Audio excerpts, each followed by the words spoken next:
Donc du coup, je voulais un peu montrer une bonne aide qui existe dans tous les logiciels Adobe qui s'appelle Adobe Theme Color.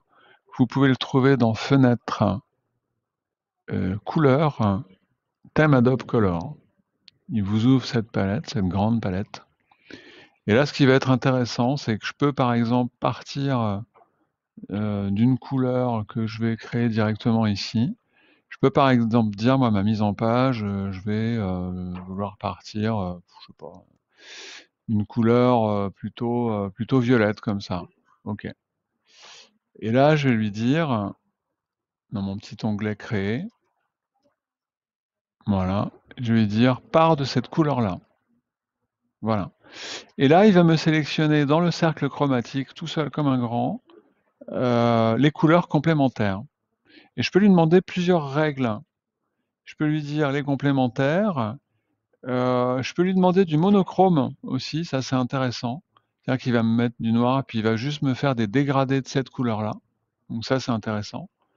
Je peux lui demander une triade, hein, auquel cas il va me faire un truc en triangulaire et à chaque fois il me propose quelques dégradés. Parce que chaque fois c'est un jeu de 5 couleurs hein, qu'il propose. Voilà, je peux lui demander du composite. Et à chaque fois, j'ai le loisir, par rapport à ce qu'il me propose, de venir bouger un petit peu. Et vous voyez qu'il rééquilibre le tout. Là, il est réglé sur complémentaire. Bah, il prend toujours les couleurs complémentaires. Donc, ça peut me faire un jeu, une palette de couleurs qui est intéressante. Et quand ça me plaît, quand j'ai le bon réglage, et je crois que là-dessus aussi, on peut vraiment le faire bouger dans tous les sens. Quand ça me plaît, j'ai cette petite icône ici qui s'appelle Ajouter au nuancier. Voilà. Et il m'a créé un dossier dans mon nuancier avec toutes les couleurs euh, que, euh, que j'ai choisies. Je peux aussi aller dans l'onglet Explorer. Et là, je vais avoir accès à ce que tous les graphistes du monde qu'utilise InDesign ou Adobe partagent comme nuancier.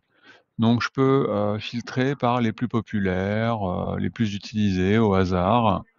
Voilà. Et je peux aussi chercher par thème. Et je vais voir tous les gens qui ont partagé un nuancier ou dans lequel ils ont mis le nom yoga. Voilà. Donc s'il y en a un qui me plaît directement, je peux cliquer là-dessus et l'ajouter au nuancier. Je peux l'ajouter dans mes favoris, mais je peux aussi le modifier. Auquel cas, il va m'en faire une copie. Ou je vais pouvoir venir de la même façon hein, que ce que j'ai montré avant, intervenir dessus, en lui rajoutant une règle éventuellement. Enfin voilà, faire un peu tout ce que je veux. Et quand ça me plaît, de la même façon, hop, je l'ajoute au nuancier.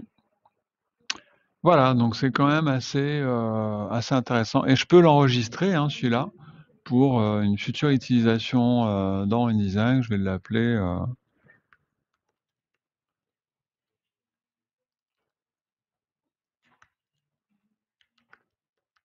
Yoga Arnaud, par exemple. Si je lui dis enregistrer, dans ma bibliothèque, enregistrer, voilà. Ça veut dire que quand je vais rouvrir un nouveau document InDesign, dans mes thèmes, euh, je retrouverai, voilà, j'ai mon Yoga Arnaud. Bah, j'en ai déjà d'autres. Je vais pouvoir le retrouver pardon, sur un autre document InDesign. Voilà.